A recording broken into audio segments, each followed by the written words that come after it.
मेरी बहन और उसकी दोनों दोस्तें फिल्में देखती थीं और एक दूसरे को सुकून देती थीं। एक दिन मैंने इनको रंगे हाथों पकड़ लिया और ज़ैनब ने जब मेरी धमकी सुनी तो वो बोली, करीम आओ मेरे पास, मैं तुम्हें वो सारा सुकून लेने की इजाजत देती हूँ। और अपनी बाहें मेरे गले में डाल दी और मुझे पकड़ लिया। फिर मैं कहाँ रुकने वाला था, क्योंकि मैं तो चाहता ही यही था कि किसी भी तरह इन दोनों से अपनी बेइज्जती का बदला लूं। जिस बात में मैंने मैच खेल लें। मेरा नाम करीम है, हमारी फैमिली बहुत छोटी सी है, घर में सिर्फ 4 अफराद हैं, अम्मी अब्बू और मेरी बहन आयशा मुझसे बड़ी थी, वो कॉलेज में पढ़ती थी जबकि मैंने अभी 10वीं क्लास के पेपर दिए थे।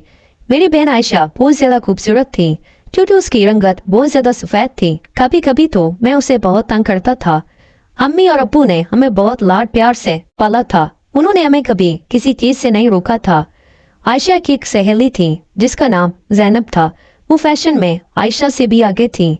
जब भी वो मेरी बहन के साथ वो घर आती तो उसके कॉलेज का ड्रेस भी बहुत फिटिंग का होता था, जिससे इस बात का पता चलता था कि इसको फैशन का कितना शौक है। मुझे अपनी बहन की वो दोस्त बहुत अच्छी लगती थी। जब वो दोनों कमरे में बैठी बातें करती रहती थी तो मैं बहाने बहाने से उनके कमरे में चला जाता।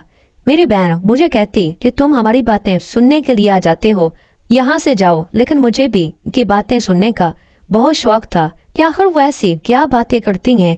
इसलिए दरवाजे से छुप छुप कर तो कभी खिड़की से उन दोनों को देखा करता। दोनों एक साथ ही बेड पर लेटी होती और आपस में दुनिया जहां की बातें करती। कभी मैं किताब लेने तो कभी और कोई चीज लेने के लिए बहाने से उनके पास आ जाता था। क्योंकि बहन का और मेरा कमरा एक ही था, उन दोनों के पास मोबाइल भी था। मोबाइल तो अम्मी अब्बू ने मुझे भी लेकर दिया था, लेकिन मैंने उस मोबाइल का कभी भी कोई गलत इस्तेमाल नहीं किया था।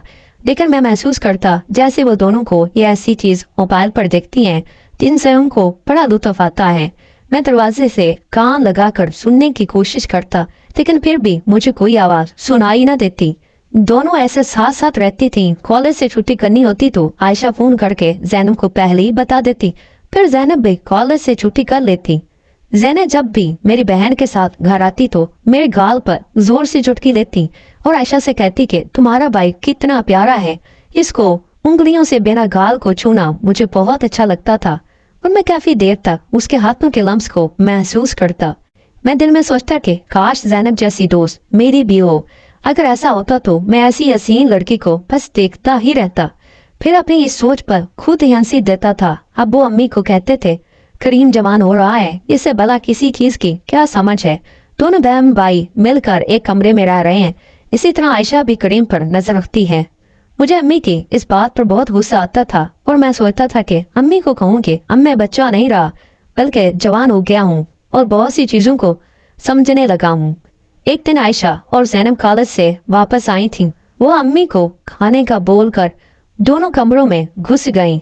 मैं भी अभी कॉलेज से आया था, मुझे नहीं पता था कि वो दोनों कमरे में मौजूद हैं, इसलिए मैंने कमरे का दरवाजा खोल दिया। वो दोनों एक दूसरे के टांग पर टांग रखकर लेटी हुई थी। दोनों के पास दुपट्टा था ही नहीं। मेरी नजर ज़ैनब की तरफ उठी जो दुपट्टे के बगैर क्यामत लग रही थी। फिर मेरी नजरें खुद ब खुद झुक गईं। मेरी बहन मुझे देखकर चिल्लाने लगी, गुस्से से बोली, करीम तुम कहाँ आए हो? जब हम दोनों कमरे में हो तो अंदर ना आया करो, तुमको इस बात की समझ क्यों नहीं आती? ज़ैनब के सामने इसने बेइज्जती पर मुझे शर्मिंदा कर दिया और मैं बाहर आ गया। आयशा ने अम्मी को भी मेरी शिकायत कर दी कि मैं काफी दिन से नोट कर रही हूँ, ये ज़ैनब की वजह से बार बार कमरे में आ घुसता है। मेरी बहन की ये बात तो सच थी। मैं ये बात सुनकर मैं घबरा गया था। ये सही था कि मैं वाकई ज़ैनब की वजह से बार बार कमरे में आ जाता था क्योंकि वो मुझे अच्छी लगती थी। लेकिन अपनी बहन पर मुझे बहुत गुस्सा था कि उसने मुझे बहुत बातें सुनाई और अम्मी को भी मेरी शिकायत की। मैं भी अब बदला लेने के लिए सोच रहा था। फिर एक दिन अम्मी अब्बू मेरी कजन की शादी पर गए हुए थे। ज़ैनब और आयशा कॉलेज से घर आई थी। आयशा ने मुझे कहा कि हम दोनों कमरे में जा रही हैं और तुम्हें कोई जरूरत नहीं अंदर आने की। वो मुझे धमकी लगाकर चली गई थी, लेकिन मैं भला इससे कहाँ डरने वाला था क्योंकि मैं अपना बदला लेने की कोशिश कर रहा था। मैं दिल में सोच रहा था कि आखिर वो दोनों ऐसा क्या कर रही हैं अंदर जो उन्होंने मुझे सख्ती से अंदर आने को मना किया है। कमरे का दरवाजा तो बंद था। मैंने खिड़की से झांकने की कोशिश की। ज़ैनब आयशा को मोबाइल पर कुछ दिखा रही थी। आयशा वो सब चीजें देखना नहीं चाहती थी, लेकिन फिर भी ज़ैनब जबरदस्ती वो चीजें दिखा रही थी और उसे बोल रही थी कि जो चीजें मोबाइल पर हो रही हैं वो हम दोनों करती हैं। मुझे ऐसा लगा जैसे जैनब मेरी बहन को गलत चीजें दिखा रही है। तो क्या जैनब वही सब चीजें तो मेरी बहन को नहीं दिखा रही? इसका मतलब है कि जैनब बहुत गलत लड़की है जो मेरी बहन को भी इन कामों पर उकसा रही थी। मैं अब इसमें इंतजार में था कि कब वो शुरू करें और मैं इनको रंगे हाथों पकड़ूं। क्योंकि मेरा गुस्सा खत्म नहीं हुआ था, फिर उसने थोड़ा सा आयशा का चेहरा ऊपर किया और उससे पहले के वो इससे आगे कुछ करती, मैं जल्दी से दरवाजा खोल दिया और अंदर चला गया। वो दोनों अचानक मुझे अपने सामने देखकर उछल पड़ी। उन दोनों को शायद उम्मीद नहीं थी कि मैं उनकी ये सारी हरकतें देख रहा हूँ। आयशा ने कहा, यहाँ से दफा हो जाओ। मैंने कहा, मैं तुम्हारी सारी हरकतें देख चुका हूँ। अम्मी अबू को आने दो, मैं इनको बताऊंगा कि तुम दोनों क्या कर रही थी। मैं गुस्से से आग बगोला हो रहा था और वो मेरे गुस्से को देखकर हैरान थी। उसको नहीं पता था कि मैंने अपना बदला लेने के लिए उनकी जासूसी की है। जैनब ने जब मेरी धमकी सुनी तो बोली, करीम आओ मेरे पास, मैं तुम्हें वो सारा सुकून हासिल करने की इजाजत देती हूँ। और अपनी बाहें मेरे गले में डालकर मुझे पकड़ लिया। मैं पैर कहाँ रुकने वाला था, क्योंकि मैं तो चाहता ही यही था कि किसी भी तरह जैन के साथ मैच खेलूं।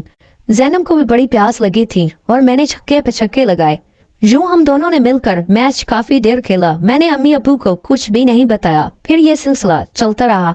इस तरह की मजीद स्टोरीज देखने के लिए चैनल को सब्सक्राइब कर लें।